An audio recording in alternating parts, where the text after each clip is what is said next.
Hello and welcome to KMTV, your roundup of what's going on in Kent on Wednesday, June the 17th.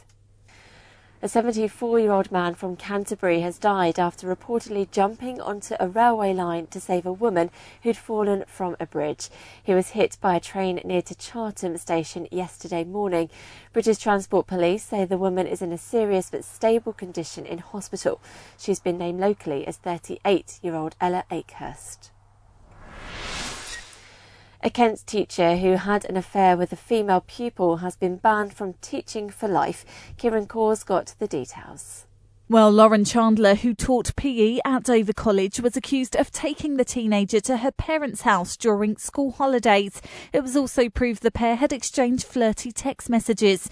The 24-year-old was found to have potentially brought the profession into disrepute at a hearing of the National College for Teaching and Leadership. Criminal investigations did not proceed because the youngster and her parents chose not to take things further. Residents on the Isle of Grain were blasted by a loud siren this morning. Bosses have been testing a £24,000 alarm that would be used if there's ever an emergency involving the gas import plant there. It was last tested 3 years ago and would only be used for real if there was a major incident. No, I've never heard of it. I never knew it was coming. Well, it's quite loud, but I know they've got to do it. I mean, that poor dog over the road, he was barking like mad, weren't he? I feel sorry for the animals, that's all. I think it's quite loud, but it needs to be, because I think when they first started doing it, it was quite quiet and I couldn't even hear it in my garden, but I certainly can now. In other news, a man in his 30s is fighting for his life with serious head injuries after he was reportedly attacked in Chartham last night. A 26-year-old man from the town's been arrested on suspicion of assault. There's been a big increase in the number of child sex offences recorded by police in Kent. Figures from the NSPCC show the force received more than 1,350 abuse reports in the 12 months to April 2014.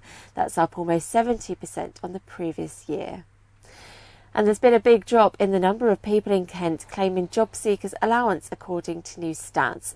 Just over 17,460 people were unemployed in the county in May. That's down by more than 1,000 on the month before.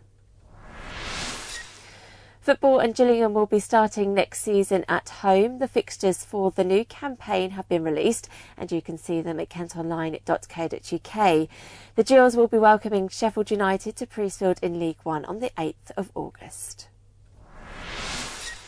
And finally, Kent's beaten popular destinations in France, Germany and Ibiza to be named the best place in Europe for a family holiday. Jem Collins reports. Where would you pick to jet off to a last-minute getaway this summer? Greece? The south of France?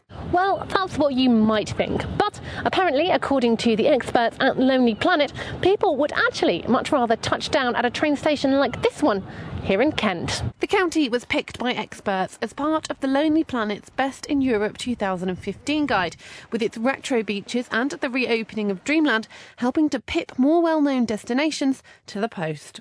Well, I think we all know how lovely Kent is. We live here. We've chosen to be here. But I think something like this really highlights to residents all the reasons there are to get out and about. And I think particularly the Kent coast has seen a huge renaissance in the last decade with fantastic new family offerings coming to the surface. But were those on the beaches a little more surprised? It surprises me, but at the same time, I know it's time to promote Margate, because I think if you look at it today, it's got a different feel to it. So I would say come. I'd love to go to like Italy, to be honest. I think this is one of the best because obviously it's got a sandy beach and obviously they'll be reopening Dreamland, which is stuff to do for the young people and families. Not a surprise, no. I think it's always been popular with my friends and people that I know. They always come down to the coast. Either way, though, it looks as if your summer holidays just got a lot less costly. This is Jem Collins in Kent for KMTV. There's more local news on KMFM and you can also follow us on Twitter and Facebook, but that's it from KMTV.